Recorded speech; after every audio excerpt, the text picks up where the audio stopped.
Round 2 Vintage Challenge with Paradoxical Outcome. First Snappy on the play. Our hand is... We have an Ancestral, so... Opponent did not reveal a companion as well. I think I'm pretty happy here with Ancestral on my opponent's upkeep, and then on the next turn brainstorm away some of this like excess stuff. I feel like playing around Force of Negation is like a pretty high upside. Depending on what we draw, we could always Vampiric or Mystical on our turn as well. With no companion reveal, I feel like we also should be fetching for an island.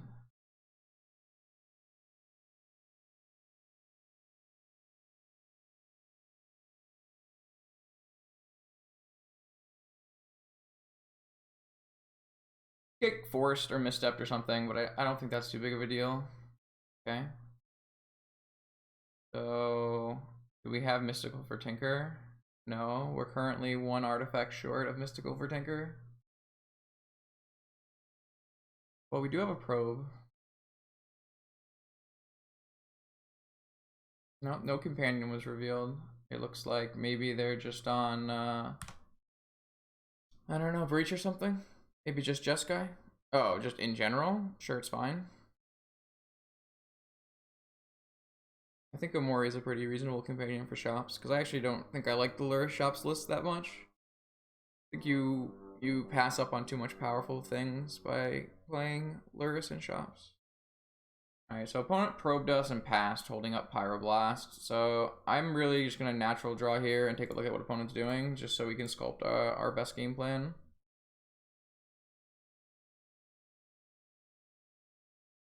Yeah, I mean, you don't even have to like make it your focus. So it is the Sprite Dragon Blue Red deck with 2 Pyroblasts.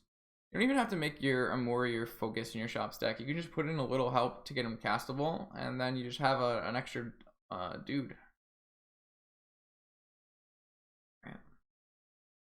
So we actually hit the jet that we needed to go off per se.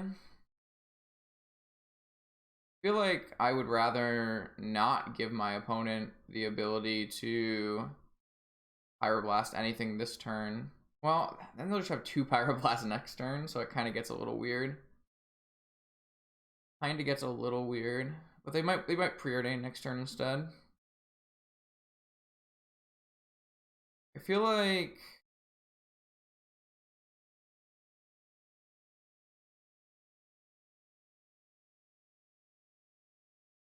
if I brainstorm, they're just gonna Pyroblast. Maybe that's a bait though. Maybe that's good.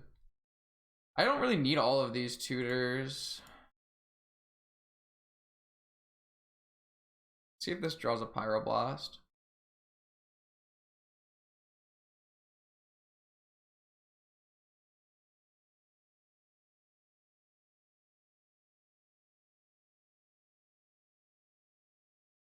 It's really hard for opponent to Pyroblast this brainstorm because if we have a Paradoxical, they die. And now we have a Paradoxical and a Force, so they die. I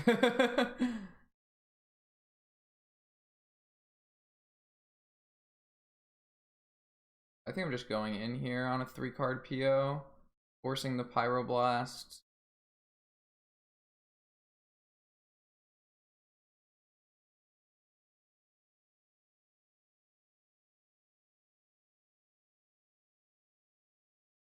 And then we also get to Mystical for a Tinker. Or another PO. I guess another PO is probably better than a Tinker at this point with our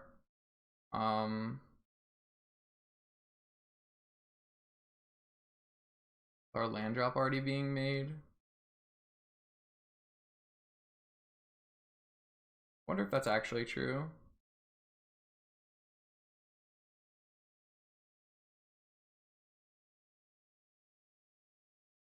I guess I don't really know if I agree with that. Well, we only have 1 blue card.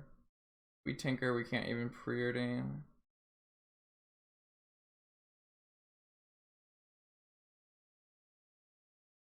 Feels like a decent opportunity to get a second PO instead. We're just gonna Pyroblast this. That's so good for us. That's fine.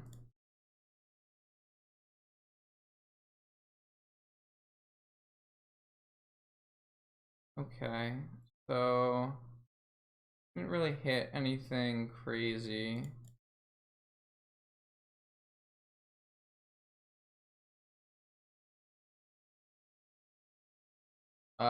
Yeah, we should have. We should have PO'd in response in case we hit mental misstep. I agree. Kind of out of it still.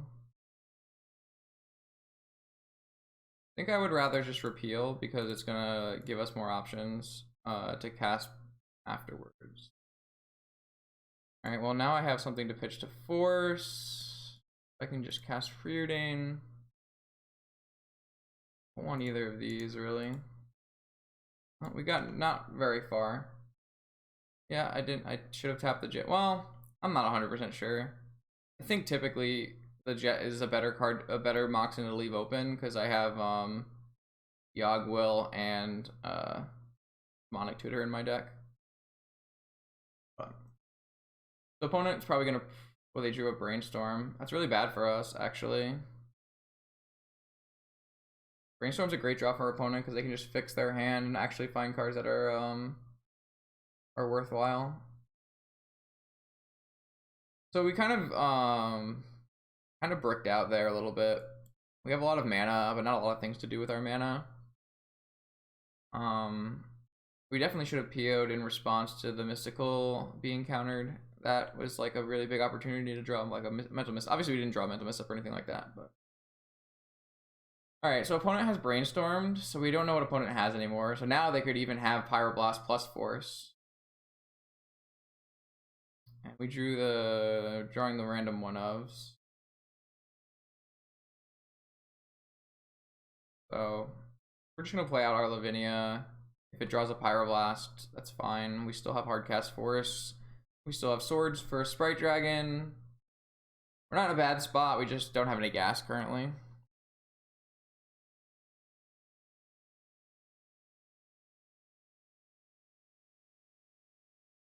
Well, we have a lot of really heavy hits in our deck, including Demonic Yogg, Dig, PO, Tinker. I can just cast Citadel at the moment, so like we have a lot of our deck is just very powerful hits. So not a bad place to be. But opponent does have 6 cards, which makes things kind of awkward.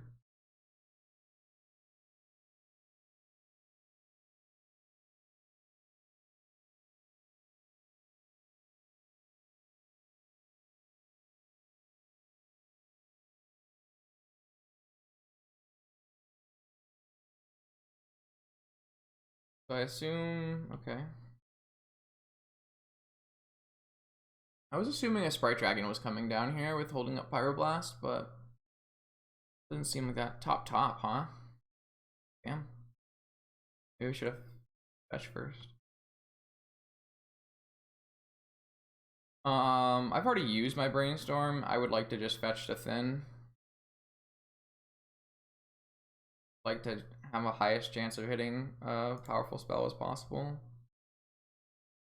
That's like interesting, I guess, because we can save our Lavinia, but once again, not action.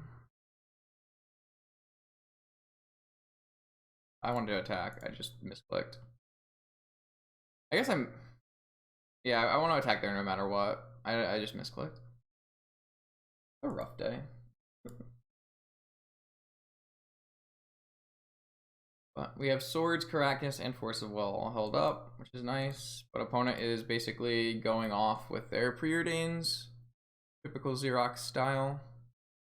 Thankfully, at the moment, they can't cast any Delve spells because we have a Lavinia. But at any point in time, they could choose to use their Pyroblast on my Lavinia to have me pick it up for a turn. And then they could just jam some Delve spells. I assume it's Sprite Dragon time, yeah? No? No? Time Walk, okay. The opponent is gaining like pretty sizable advantage after we PO'd for 3 because they continually have draw spells and draw spells. They have 5 cards in hand. We have 4 cards in hand, but our cards are obviously kind of medium.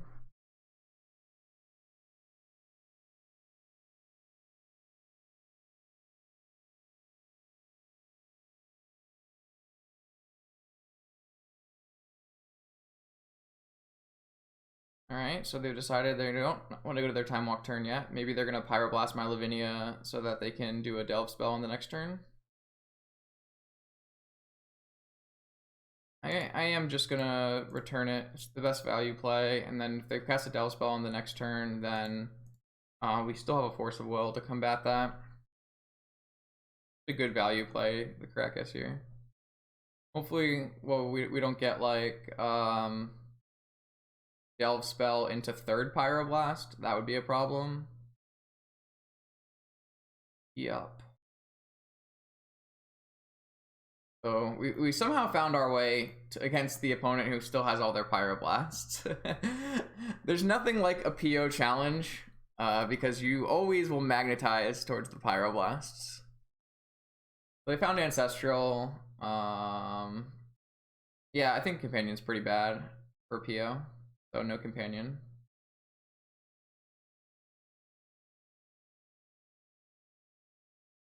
I'm gonna counter this. I just really don't want them to get farther ahead.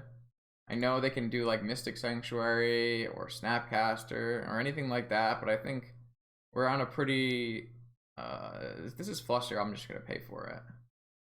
We're on a pretty tight we're on a tightrope, as it were. They have a Daze as well. Guess that would work here, but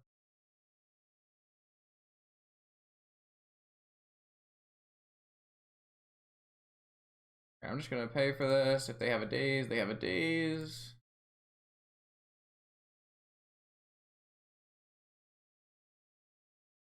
They have a Force. Interesting. Alright, so they use their Sprite Dragon to draw 3 random cards. I'm not sure I 100% agree with that line, but that's what opponent did. Now they have Mystic Sanctuary for Ancestral, though. Kind of unfortunate.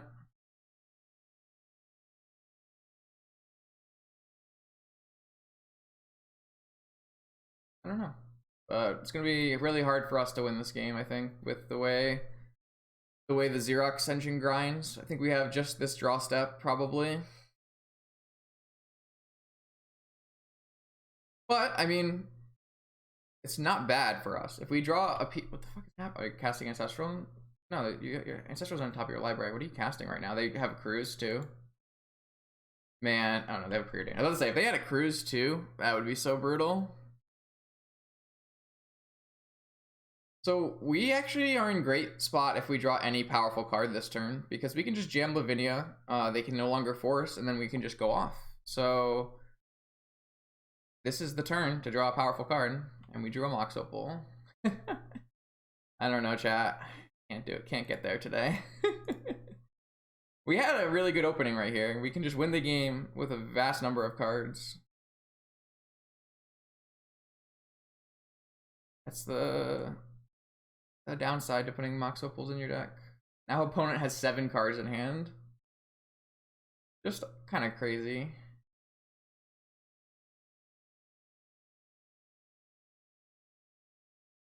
Sprite Dragon into Ancestral. We respond by Swordsing. Does it work? Who knows? Probably works unless they drew Mental Misstep and are willing to use a mana. Alright, so they're back up to 5 cards. We still have the ability to keep this Lavinia alive through 1 removal spell at a time. And they can't delve yet until they use a removal spell on my Lavinia. It looks like they have a delve spell in their hand the way they just played. Nope, Ruby doesn't work. I have a Lavinia.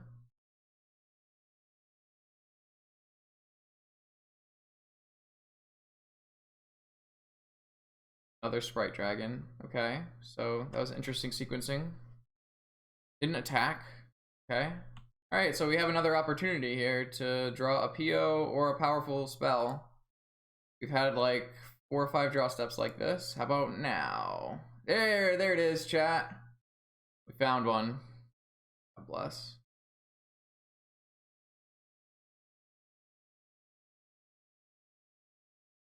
Alright, so opponent can't cast any of their free spells because of Lavinia. I'm not going to pick up my Lavinia here. All I'm going to do is snap up all 6 other permanents. And we'll be in pretty much guaranteed to win the game from here, especially with Snapcaster being the draw, because Snapcaster could like snap back an Ancestral if we were to fail here. It also means that every PO we draw from now on is 2 POs. So an opponent can't do anything about it because we have a Lavinia. Yep. Nope. Sorry, friend. We have a Lavinia. Now we have Mentor into another PO.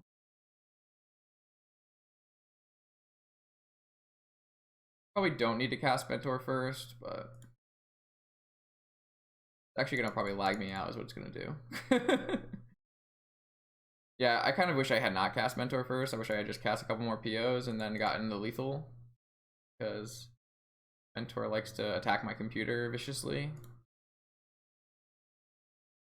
But all we need now is a time walk, and we have won the game on the spot.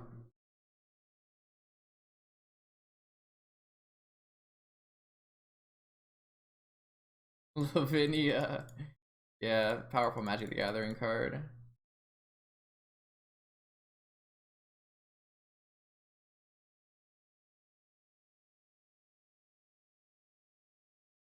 You can do just about anything you want here. I would rather just probably Yogwell, I would assume, but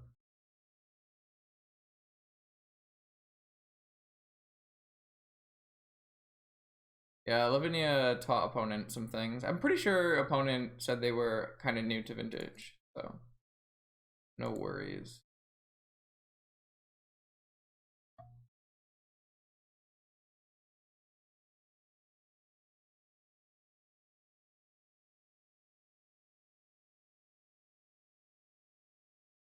When I cast this Yogwell, I'm gonna tell my opponent what I'm gonna do and see if they can just concede. I don't want to have to break my computer here with this monk.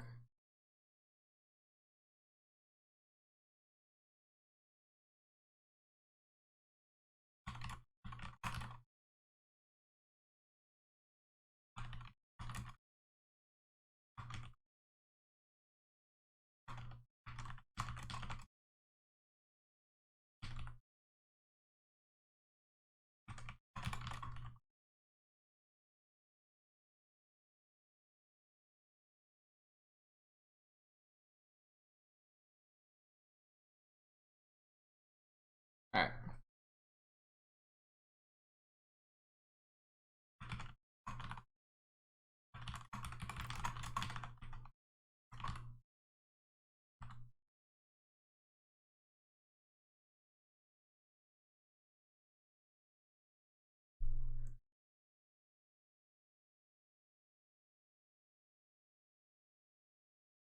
Price is really good online for playing Vintage. So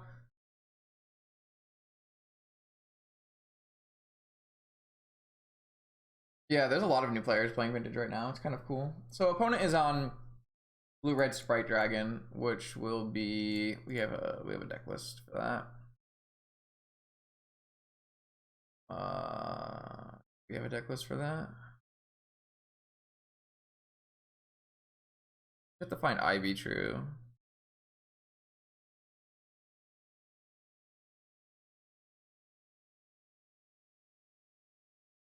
No, that's not the one. All right, so here's a blue-red Sprite Dragon list. 2 Null Rods in the board is worth noting.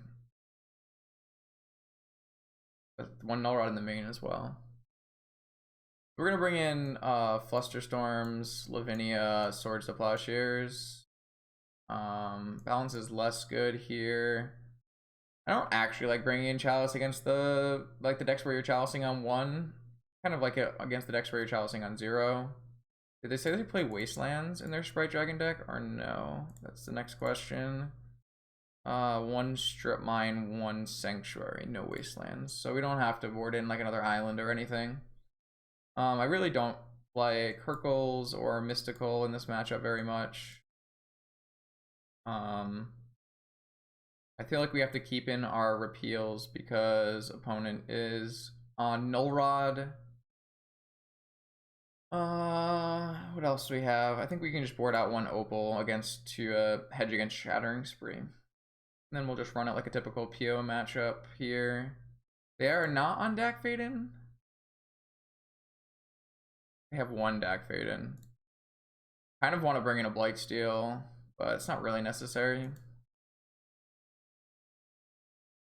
Maybe in game 3 on the play we'll bring in Blightsteel Chalice or something.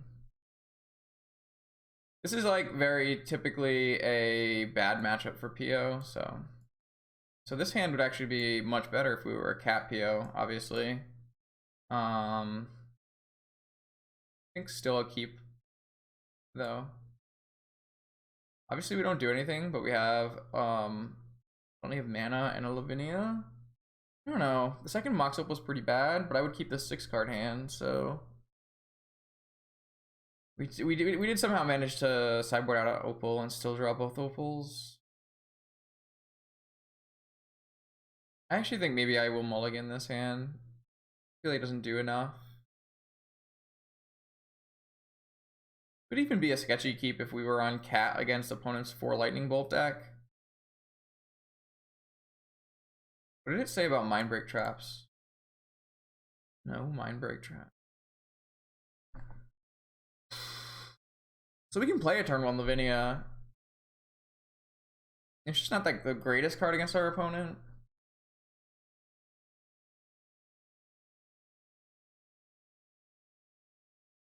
I feel like this is a trap hand. Not really sure.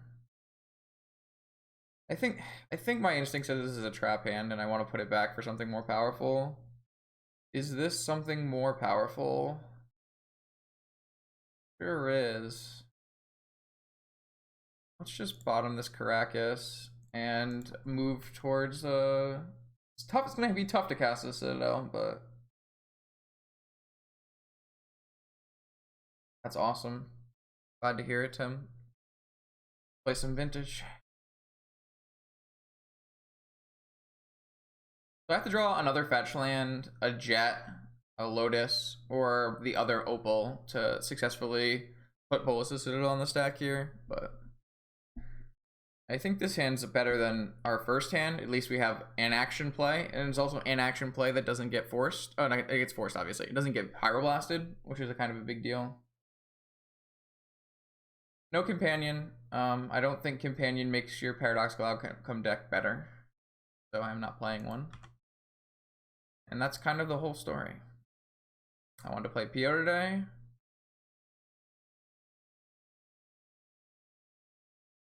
So I don't really actually want to expose this to Shattering Spree, unfortunately. But I do want to, I guess I don't really need to advance our mana, because we can do it all at once with Academy, probably. I think I'm just going to not play my artifacts. I just do not want to get exposed to Shattering Spree. Opponents like to, this is Ancestral, wonderful. Great Magic card. I guess we did that last game, right? So we can't complain. Everyone has 1 turn of Ancestraling. I would definitely recommend they just Ancestral on my upkeep though, I guess. Like, I could easily have Flusterstorm here. It'd be pretty high value play. So if I was the opponent and I wanted to Ancestral, I would probably have done it in my upkeep. Are we getting Sprite Dragon? Sprite Dragon's pretty good against Bolus Citadel. Hacking my life total early.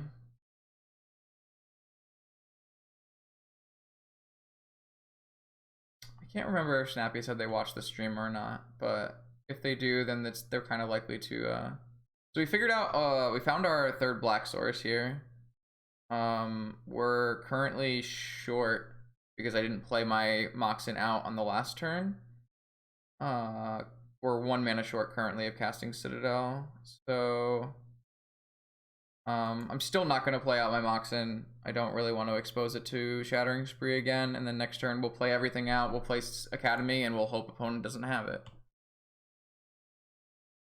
Obviously, the downside of doing that is that we lose our land drop.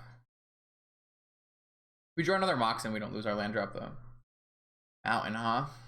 Definitely Shattering Spree.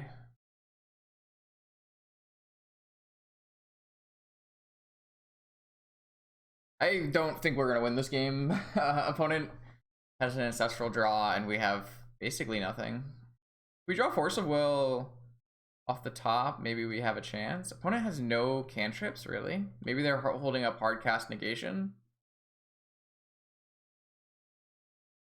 Interesting. I feel like that means they have Hardcast Negation.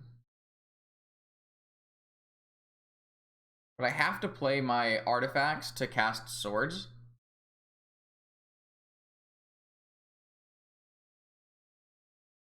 I can't play Citadel. I just like am really scared about going in and having opponent Shattering Spree all of my cards. That's what I'm really scared about right now.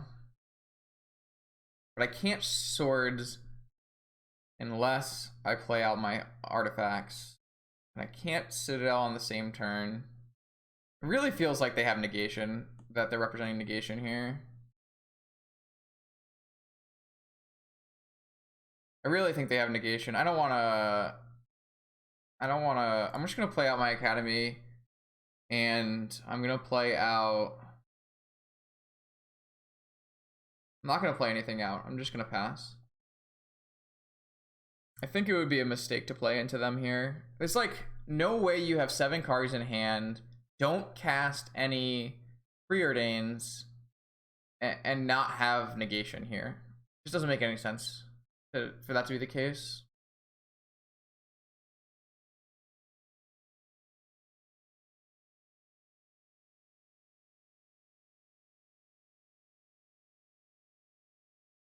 Gosh, huh?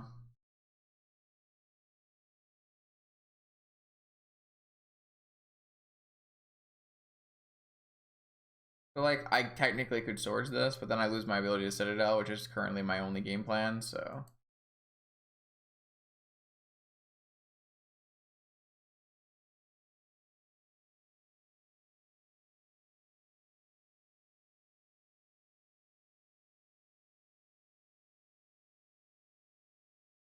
I think I'm very dead is what I am. I think I'm gonna have to swords this, or I won't have enough life to use on my Citadel anyways. They have a Null Rod. Alright, well now I have no complaints about swordsing this, because I can't cast my Citadel anyways.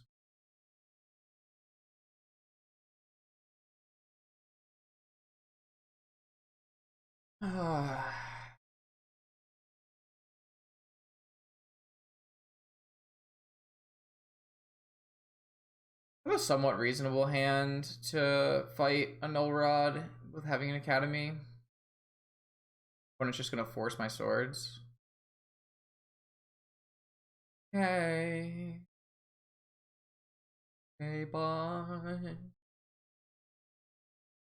Such a hard matchup, especially when we don't have a very good 6 card hand and opponent Ancestrals us. Probably just dead this turn, let's be honest. Like lightning bolt, kill me. No. Only 2 Cs.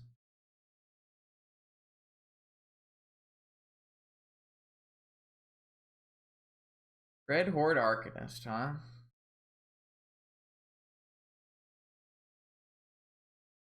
Alright, well, both sides fought hard.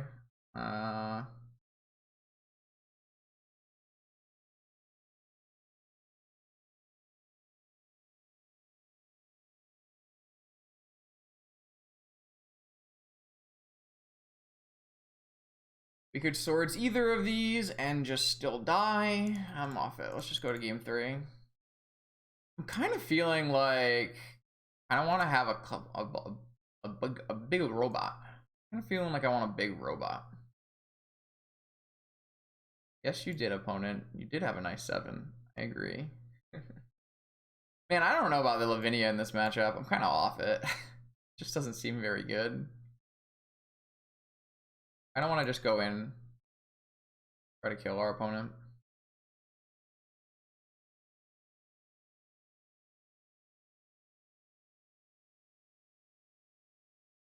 I might just do this.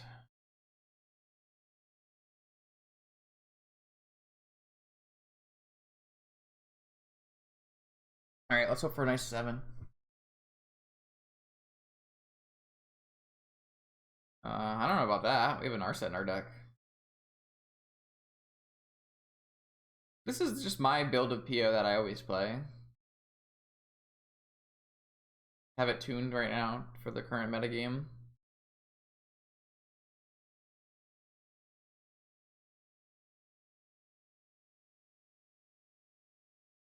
I think Tinker Citadel is actually better than normal right now, which is kind of nuts, because the number of Pyroblasts is like somewhat decreased. Also technically less Bizarra Baghdad decks that play like mad Mindbreak traps and stuff. Not really, no. Okay.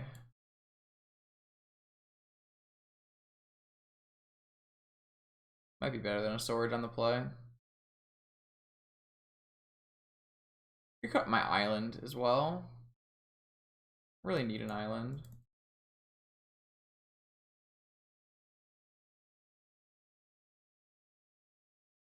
Balance is only good if you have the mass quantity of artifacts on the play, or opponent like plays into it with creatures. Like, they really don't need that many creatures, so they don't really have to like deploy Dreadhorde Arcanist and Sprite Dragon or that kind of thing.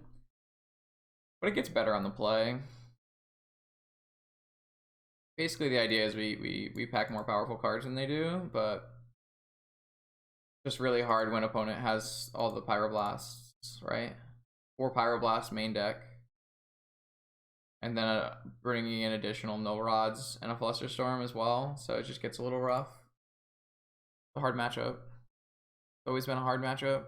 Any kind of 4x Pyroblast deck is always a very hard matchup for PO.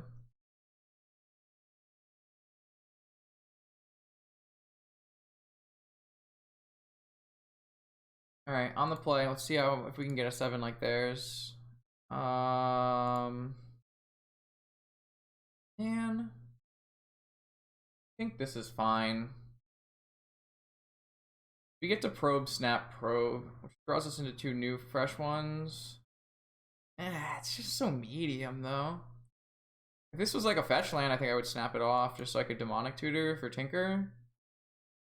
We don't have we have 1 artifact. We don't have a large quantity of artifacts.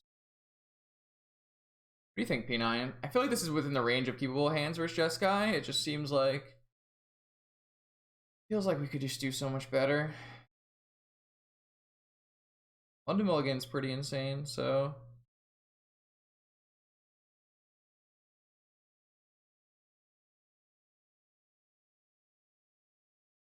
see what chat thinks.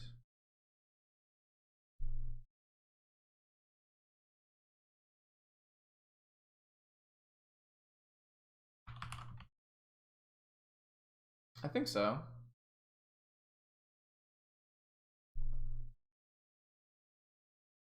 See what chat thinks. Poll is up.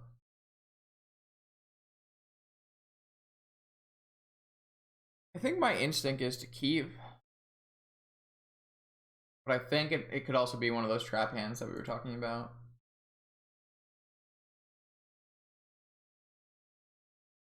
I was thinking, depending on what the probe looked like, I would snap probe on the first turn.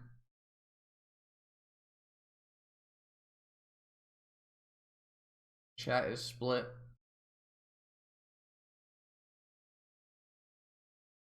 I think this is a keep, but I'm not like super thrilled about it.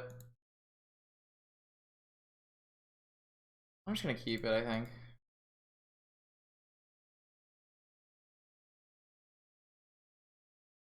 Like, there's a lot of ways this can go wrong, but there's also like a lot of ways this goes really well. And probe is like super cheap in this matchup. Seeing what kind of interaction our opponent has, pretty powerful.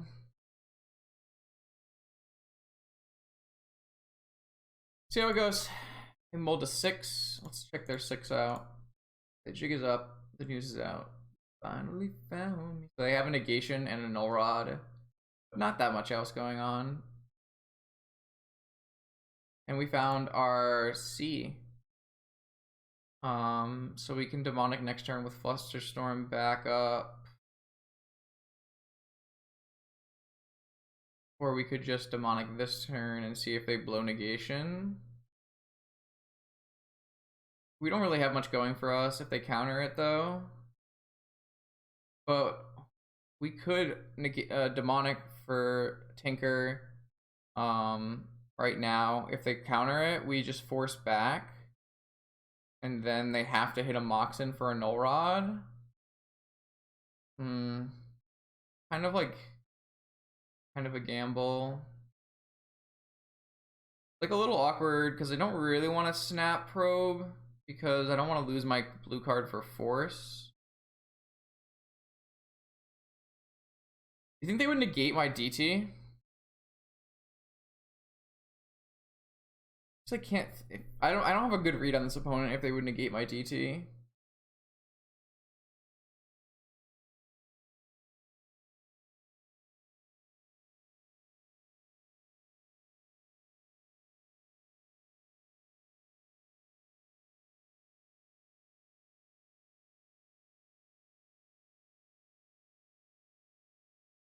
All right, I'm gonna pass, I think.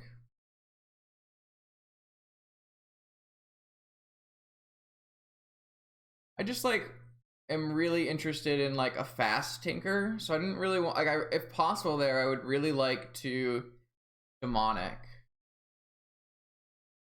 You know? I'm really interested in a fast Tinker. Not a very good draw.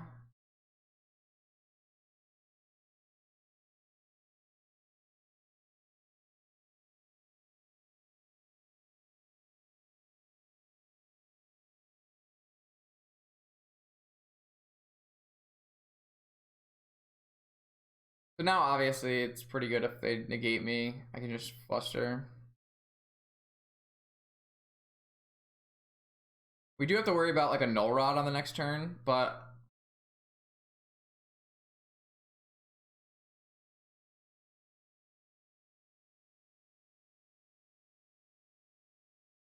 I guess if we hit any land we can still Tinker if through a null rod. I assume they're gonna end of turn brainstorm here.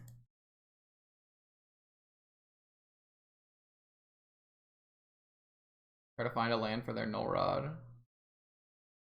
Pretty sure we're just demonicking for Tinker every time.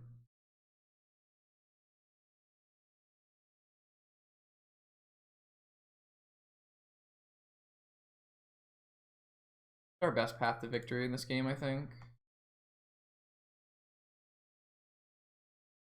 If they brainstorm. They chose not to brainstorm. Interesting. If they hit a land drop. Oh, it looks like they didn't hit a land drop. So they're gonna brainstorm now. Really good for us. Definitely gonna let this happen.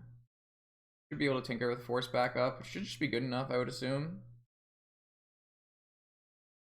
This actually gives us an opportunity to Tinker for Bolus's Citadel as well. We don't have to risk against the one Dak Faden. I guess we can risk against the one Dak Faden because they don't have second land drop and their brainstorm lock themselves. I guess both of the lines are probably lethal. We get dazed here. What do you think, chat? Are we gonna Bolus the Citadel or we robot them? I feel like Citadel makes more sense.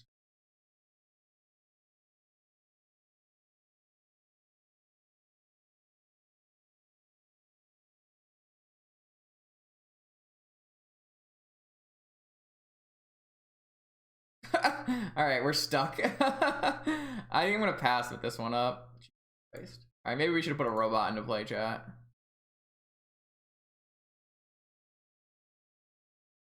They are brainstorm locked, so it doesn't really matter. We should just put a robot into play. I don't know why I chose not to. Ever. Should have put a robot into play. I understand. I made a mistake.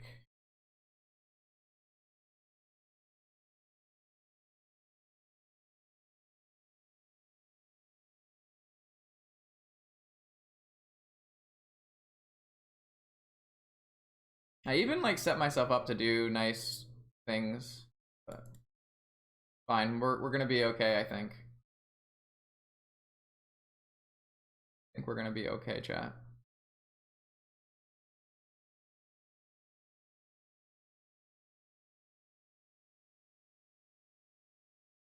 We already played a land, right?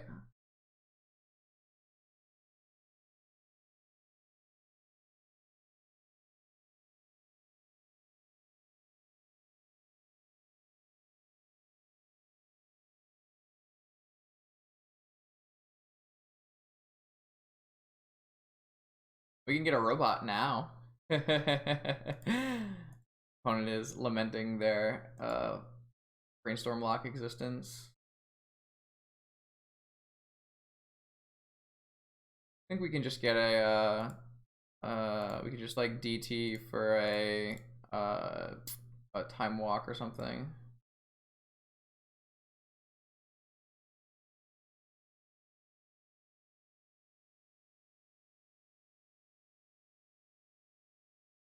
Six mana.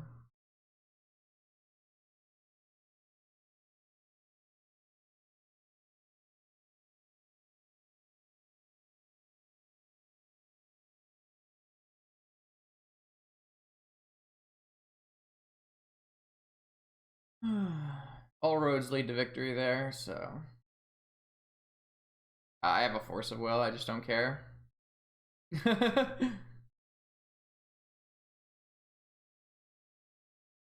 Yeah, we probably should have just, knowing their brainstorm lock and we can't get DAC, we probably should just put a Blightsteel into play instead of putting a Citadel into play.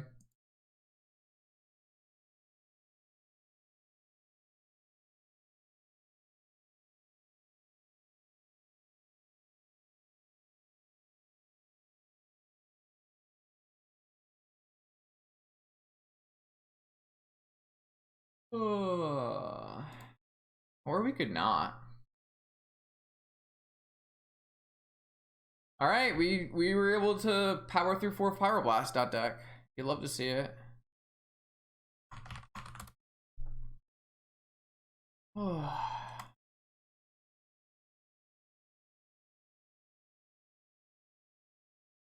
a bad day.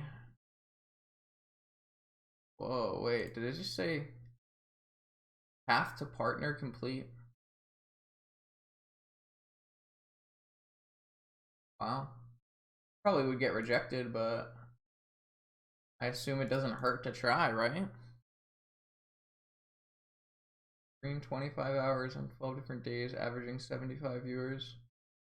Kind of nuts that we've been averaging 75 viewers. Thank you, everybody.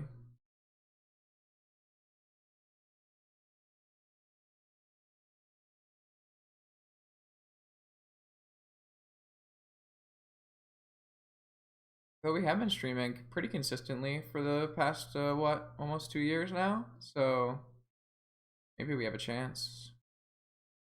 Do you think Cat PO and Tinker PO will coexist? I think that's pretty a reasonable thing to say, yeah. I think that your Cat PO and as long as your Cat PO and your Tinker PO have statistically significant differences in matchup win percentages, then there's no reason that you wouldn't have the both in the metagame.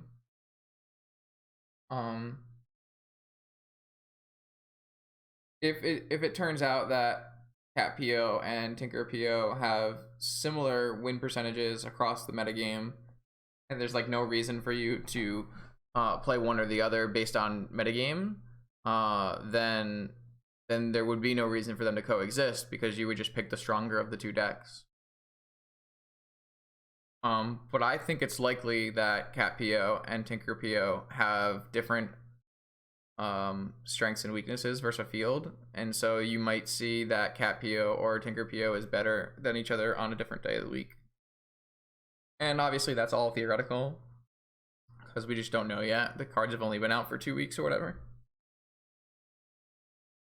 But I know a lot of people have been saying that like cat decks will just be proven better or something, but I don't really know. Like, really hard to make that judgment call. Like, there could easily be a world where you choose to play Bug with no cat, or you choose to play Bug with Leovold, Bug with Leovold or Bug with cat. Like, I think that those decks fight different metagame suggestions or different metagames. And I really don't think that there's any reason why you can't have both instances of Bug existing and both being viable choices, right? And I think if that ends up being the case, which we don't know if that will be the case, right? I obviously don't know if that's true or not yet. There needs more time, more data. But if that's true, then Lurrus does the opposite of stifling diversity. I know I've heard people say Lurrus stifles diversity. Look at how many Lurrus there are, but that's just not true. If cat decks and not cat decks exist together, then every archetype almost doubles the amount of different decks you can play. Obviously, you won't double your dredge decks, but you'll every archetype that can play cat, if both decks are viable, which is not going to be the case for all of the archetypes. Like, you're doing a significant metagame and diversity increase instead of a decrease. And no one knows if how that will pan out yet. Everyone is just making assumptions.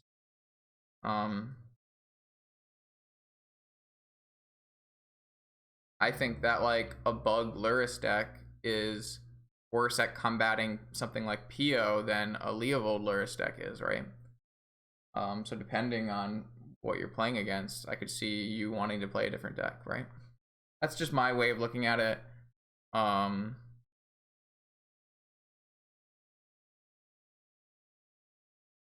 we'll have to see how it pans out, but like, I think anyone who's like calling for an instant ban is ridiculous, and they're not looking at it from a sound perspective.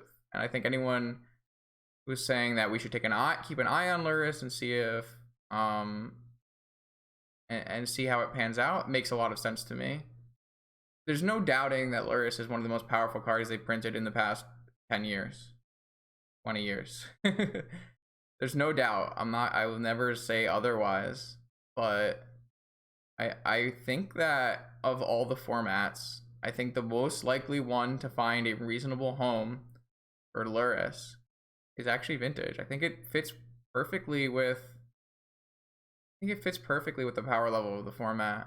I really think people don't really just dislike having powerful new cards, I guess.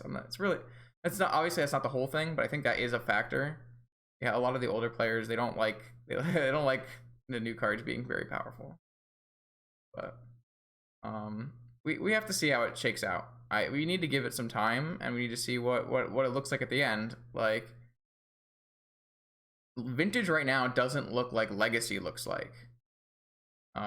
Legacy right now looks like Lurrus is way too broken. Like, you're looking at top 32s in Legacy where there's like 28 Delver players with Lurrus or something.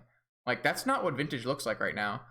Vintage is very diverse. Obviously, there's a larger amount of Xerox than normal, but the Xerox deck were always one of the most powerful decks in Vintage, so them getting a boost makes sense.